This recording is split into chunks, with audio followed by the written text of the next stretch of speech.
We have a quorum this morning. And before we begin our business, as chairman of the planning board, and on behalf of the board, I want to read a statement. I'll begin by reminding everyone that we are not accepting public comments this morning. Previously, we've held 2 sessions of the public hearing on this application, and we accepted some public comment at our last meeting in July. The public hearing has been formally closed. However, we also want the community to know that the members of the board are very aware of the community concerns about this project.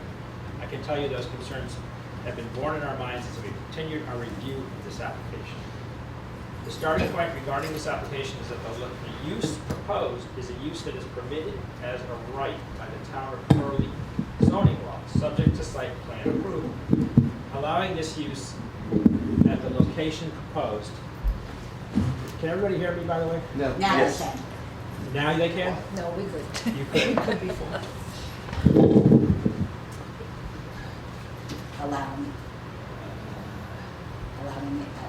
Allowing this use at the location proposed is a land use policy decision that was already in place before we began a review of this application. In other words, the zoning law is the zoning law. The planning board had previously voted to disapprove this project almost 2 years ago due to our concerns about the traffic and the potential for harm to the public should an accident occur in the vicinity of the intersection of Route 28 and 375. All of us on this board continue to have public health and safety concerns about traffic, particularly ingress and egress to the site at the intersections of Route 28 and 375, a junction that already suffers from suboptimal traffic safety conditions. At the same time, as a matter of law, we are unquestionably bound by the July 6, 2023 decision of the panel of appellate judges which held that, on the record before us, this application demonstrates that the applicant has adequately addressed the traffic-related concerns. That's the court's determination. The appellate division's order requires us to engage in further proceedings not inconsistent with the court's ruling, i.e. that traffic issues have been adequately addressed.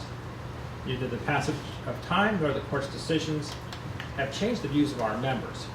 We disagree with the appellate court's decision that traffic issues have been adequately addressed. Despite our continued concerns and reservations about those issues, we recognize and understand our legal duty to abide by the law and to follow and implement as best we can the holdings of both the Supreme Court, the State Supreme Court, and the appellate division. We will fulfill our duty. We also wish to state for the record that in fulfilling our legal duty, we have tried hard with the assistance of our consultants and within the boundaries of the court rulings and the zoning law to fulfill the zoning law's site plan criteria to the best of our ability, with the aim of making this project, outside of the traffic issues, as positive a project as possible. Although the board's concerns related to traffic have not been alleviated, we must respect the court's decisions in this matter and proceed to complete our review in accordance with the dictates of those decisions. To do otherwise would breach our legal duty and to abide by those decisions, and at the same time expose our board and the town to additional costly litigation without the prospect of benefit to the town or to the community. We ask the members of this community who may be dissatisfied with our decision today to remember that we too are members of this community and ones who have taken the time to volunteer our services for its benefit and the common good. We are trying to serve to the best of our ability by exercising our best judgment. The decision which we issue today will be, in our judgment, the best decision that can be made under the circumstances.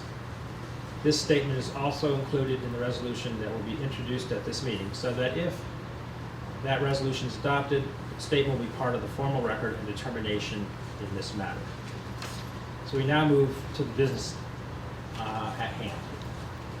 For the record, this notice of this special meeting of the Planning Board was duly published on August 25th, 2023. As set forth in that public notice, there will be no public comment opportunity at this meeting. Prior to this meeting, a proposed resolution to grant site plan approval was posted on the town's website, and copies of the resolution were distributed to the members of the Planning Board, all of whom have had a chance to review and consider the content of the resolution. In addition, there are 25 paper copies of the resolution available here for anyone who wishes to take one. I don't know if anybody wants. They're over on that table along with agendas. You're welcome to take one now or at the end of the meeting. Due to its length, 18 pages, and the fact that the entire resolution has been pre-posted pre-distributed to the board, and because there are paper copies on hand here at the meeting, to anyone who wants one, in introducing the resolution this morning, I will not read the entire resolution. Instead, I will read the action items in the resolution, which will describe the actions to be taken by the board if the resolution is adopted. At this time, I ask all members of the planning board at this meeting to acknowledge that they have read the proposed resolution in advance of this meeting, and they understand its contents. I have. Okay. Carl? Yes? Yeah, Okay. oh yeah, I heard. I hereby introduce the resolution, a resolution to the Town of Hurley Planning Board in the matter of application of Southern Development and Realty LLC for site plan approval for the construction of a drive-through only Dunkin' Donuts restaurant to be located at the corner of New York State Route 28 and New York State Route 375 in the Town of Hurley. The action items portion of the resolution read as follows. Now, therefore, be it resolved, based on all the facts described above and upon the reasoning described above, as follows. Section 1, the planning board approves the proposed 900 square foot drive-through restaurant as delineated on site plans submitted by Medenbach and Eggers dated June 28, 2021, revised July 28, 2021, revised August 12, 2021, revised September 14, 2021, revised November 9, 2021, revised December 17, 2021, revised July 31st, 2023, and which shall be further revised to reflect to the conditions of this approval. Section 2, the granting of such site plan approval shall be expressly contingent upon the applicant's compliance with all of the following conditions, and no building permits shall be issued until such conditions are met and the site plan is signed by the chairman. A, such restaurant shall be drive-through only. No pedestrians or walk-up customers are permitted in the building or through the drive-through. No parking spaces will be reserved for takeout food orders. B, no pedestrians or bicyclists or e-bicyclists Bicyclist. will be served.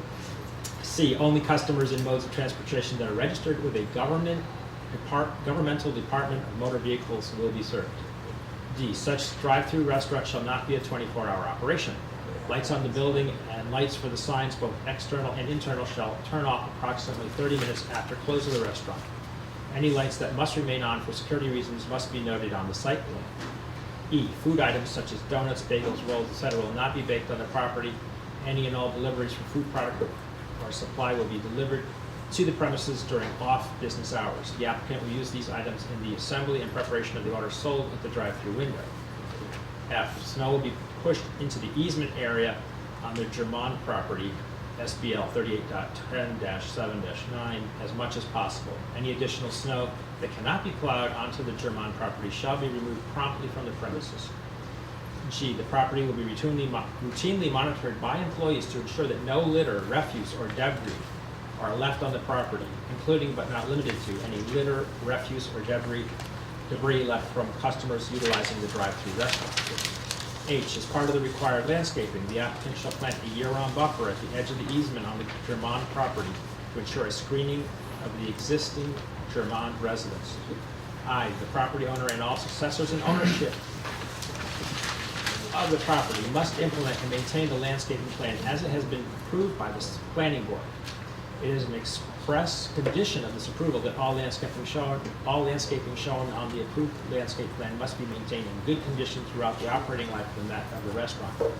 If substantial substitutions are made to the approved landscaping, the property owner shall come back before the planning board for an amendment to this site plan approval. J, the site plan shall be revised to show the location of property monuments to demarcate the boundaries of the property. K, the applicant will record the drainage easement once final approval is obtained. The recorded easement will be reflected on the site plans once recorded.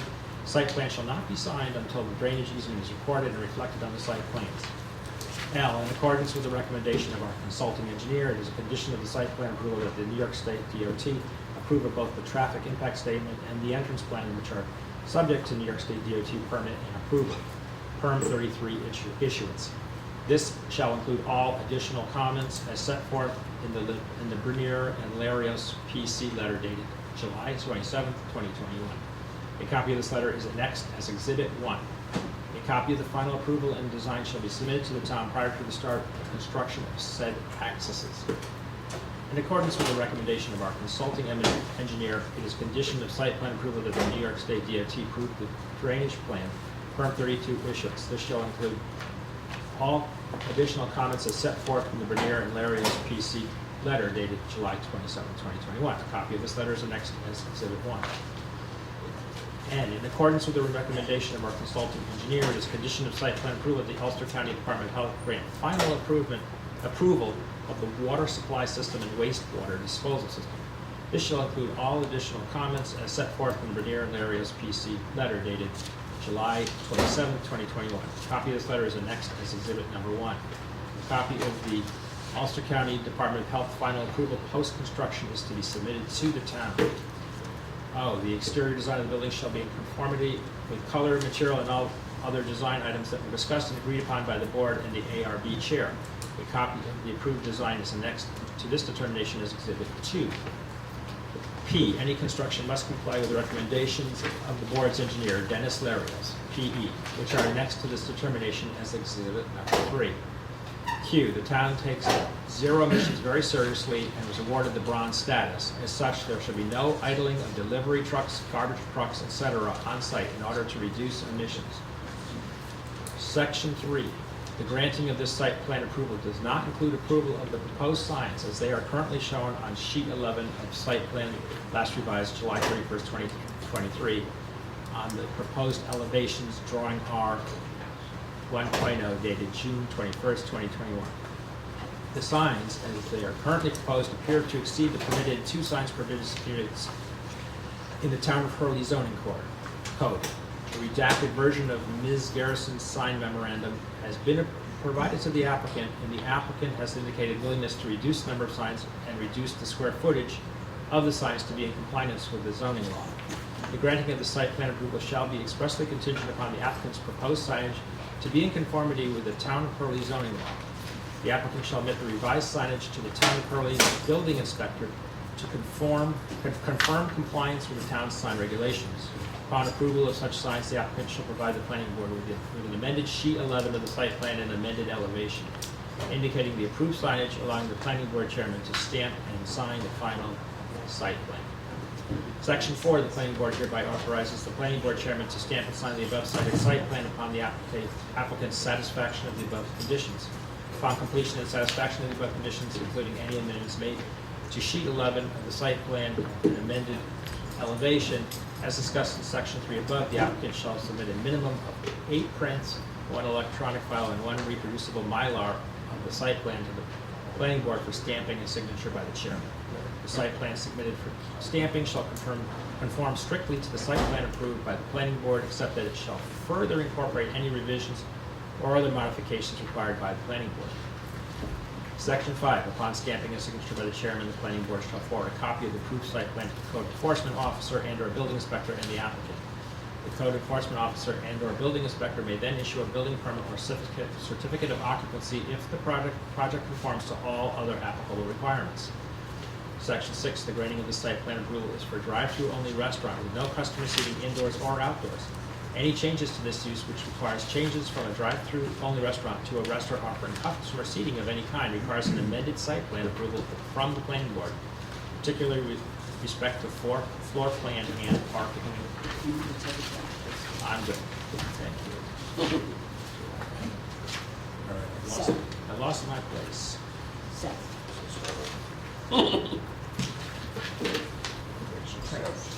Thank you.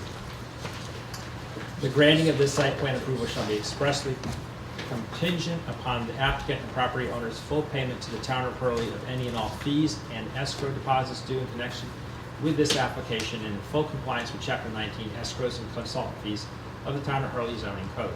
This approval will only take force and effect upon the satisfaction of this condition. Section 8. Granting of this approval does not absolve the applicant and the property owners from having to secure any other required permits or approvals. That concludes my reading of the action portion of the proposed resolution. I move that the planning board adopt this resolution. Excuse me, Mr. Chairman. On behalf of the applicant, may I just ask a few questions? Sure. Shouldn't we wait for a second, John? Before we do discussion, shouldn't we get a second?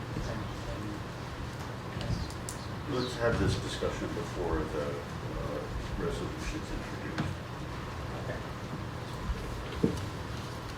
Good evening, or evening. It's usually You evening. might have to turn it on.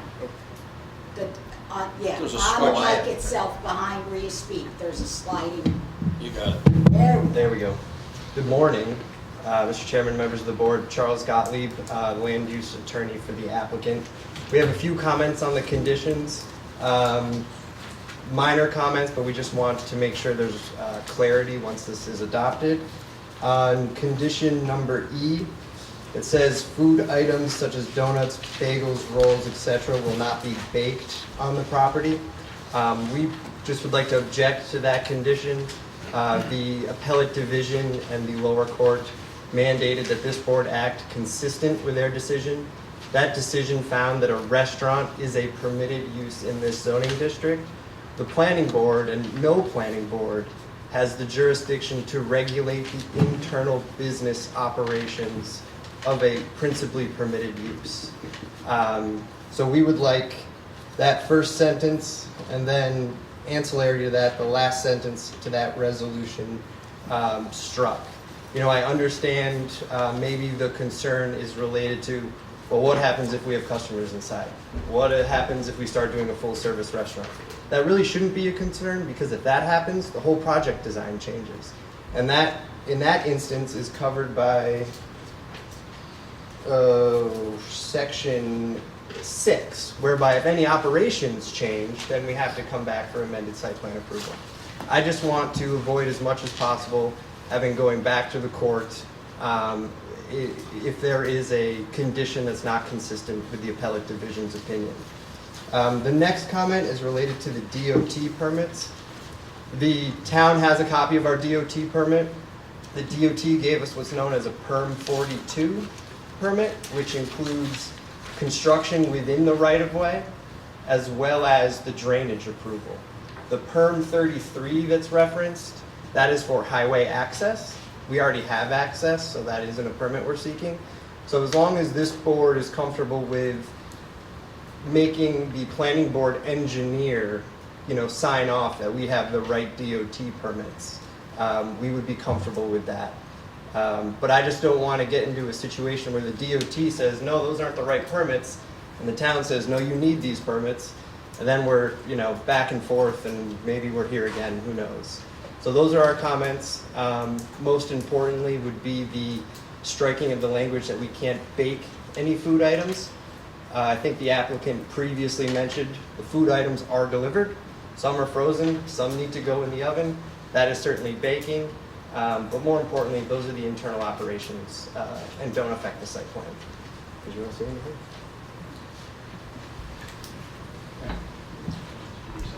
Okay. With regard to Section 2, Item E, the purpose of this, this project has been custom designed for a very small lot. It's a very packed site plan. And the idea behind this provision was that if Mr. Gottlieb's correct that a restaurant's an allowed use in the zone. We started the resolution off by saying that. But in this particular instance, the design of this restaurant bears a close relationship with the site plan because it was so tightly packed onto the lot. And the idea behind this provision was that if that changes, that those changes could impact the site plan. So if you had a pedestrian window, you're making a change that might affect the site plan. If you have a kitchen or with additional employees or table service. The concern, I know that the applicant wants to preserve the flexibility to be able to prepare, foods in accordance with whatever the, sort of corporate menu is for the restaurant. Given the fact that this, the later section says that if there are changes, that they'll have to come back, I would be amenable to making the change that's being proposed by the applicant if the board members are amenable to that. With regard to the engineer, the comments on the engineer, I spoke to Dennis Larios yesterday.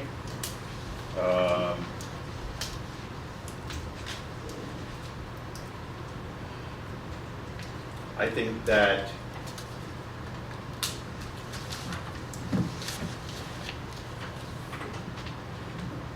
if we strike the references to the PERM numbers and otherwise leave this provision saying that the application has to be in accordance with Dennis's letter dated July 27, 2021, that will be sufficient.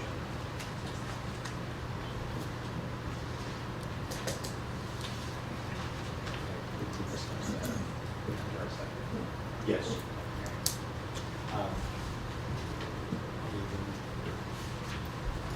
Yes, I think, well,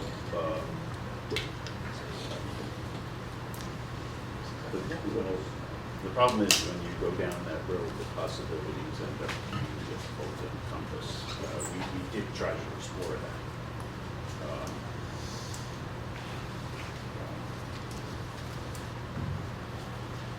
And see what the board says about this. All right, so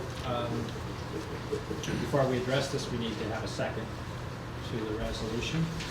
Well, isn't the resolution going to be changed first before we? No, that's why you have the discussion, so you can Right. talk about changes after the, You have the motion and the second, and then the board will do discussion. Okay, Okay? understand. Catherine? Catherine seconds? Discussion. So,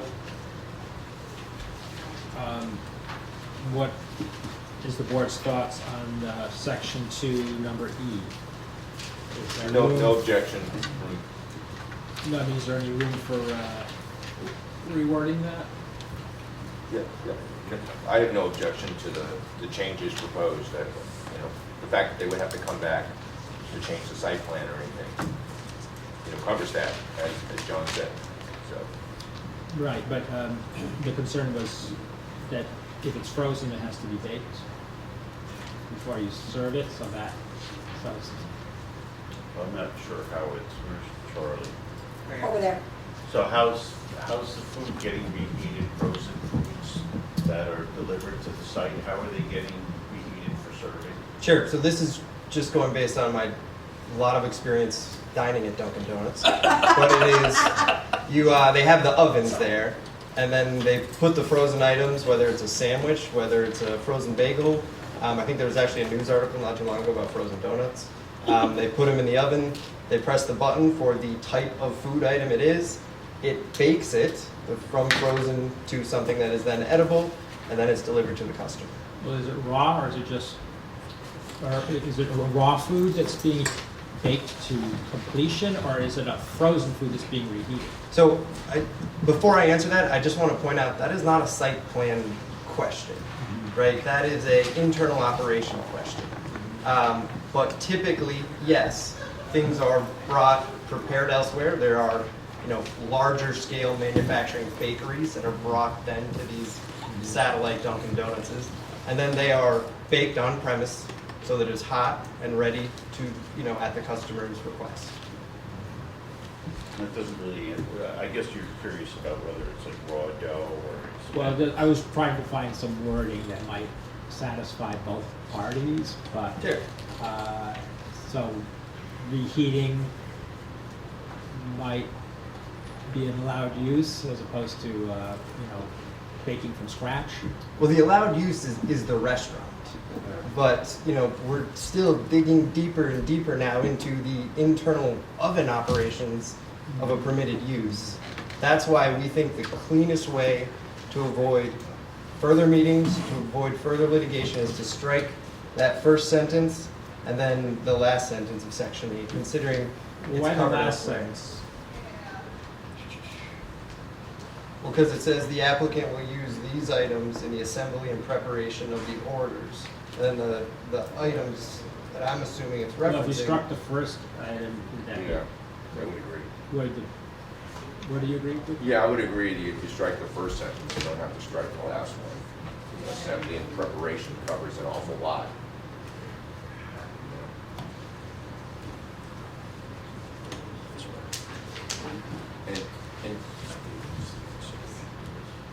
Yeah. Because, Peter, yeah, I don't think we should restrict, because, you go in for a bagel, you want to toast it, they need to be able to toast a bagel. So I think that first sentence is kind of prohibitive for the operation, and again, not a site plan thing, so I have no problem striking the first sentence, and then just leave the last one, I think, I'm fine with that. yeah. That works? Carl? That works? Yes. All right, so, So a roll from the board. Peter, you're accepting in item E, section 2, item E, striking the first sentence that reads, food items such as donuts, bagels, rolls, etc. will not be baked on the property. You agree with that? I Peter? do. Yes. Catherine? Yeah. Yes. Mitch? Yes. Carl? Yes. Dennis? Yes. Okay. Okay. And then I can't remember exactly how you said it, but, Well, he said that we would, I was proposing that we strike the PERM references Okay. in L and M. strike PERM references. And that would be satisfactory, Mr. Gottlieb? Say that again, I'm sorry. Striking the PERM references? Just the PERM references? Yeah, that works, and then it can, Which section are we on? So we're So- on L L, and okay. M. L and M have, Yeah, it says yeah, PERM okay. 33 and PERM 32. Right. By striking those numbers, it just would say permit and approval. And if they have the permits and approval, then, So I'll have to comply with Dennis's recommendations. okay, yes. Is that acceptable? I just want to know, back in 2021, I don't recall ever actually seeing somebody's signature on an approval from DOT. It may be something that Dennis Larios put together. so in our January 7th, 2022 submission, we have the signed permit. In July of 2023, we have a letter from DOT that's signed that extends that permit. And Mitch, we did send the application back to Dennis just in the last month to see whether he would change anything in his July 27, 21 letter, and he stood by that. Yeah, I just didn't see that. Understood. So, you want to go through the roll call on the Yep. removal? So Peter, are you in agreement with removing the PERM 33 issuance in item section 2, number so- L? L and And and- together. and- Together? Okay, and PERM 32 issuance in section 2, item N. I Peter? agree. Catherine? Yes. Mitch? Yes. Carl? Yes. Dennis? Thank you. All right, so we have, any other discussion?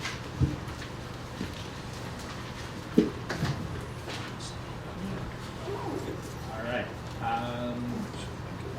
we have the move to adopt the resolution, we've got a second, we've got the changes. Take a roll call vote on the motion as amended. Peter McKnight? Yeah, you're saying it's fine, right? You Yes. don't have to repeat you. Correct. Okay. Yes. Catherine Kuehl? Yes. Carl Bruckner? Yes. Debbie Kosar is absent. Griff Liewa is absent. Dennis O'Clair. Yes. Diana Cline is absent. Mitchell Cohen, alternate number 1. Yes. Upon a roll call of the members present, the resolution passed with a vote of 5 ayes, 0 nays, and 3 absent and 0 abstentions. Okay. That concludes the business of the board at this special meeting. Motion to adjourn. Before this meeting is adjourned, I have one further statement to make. This has been a difficult matter for the board, and I wish to personally thank the board members for all the attention and effort that's been expended by the board members in doing what was necessary to complete the board's work on this application. I also want to thank the consultants. I move this special meeting be adjourned. Is there a second? Second. All in favor? Aye. Meeting adjourned. Thank you, everyone. Thank you, everybody.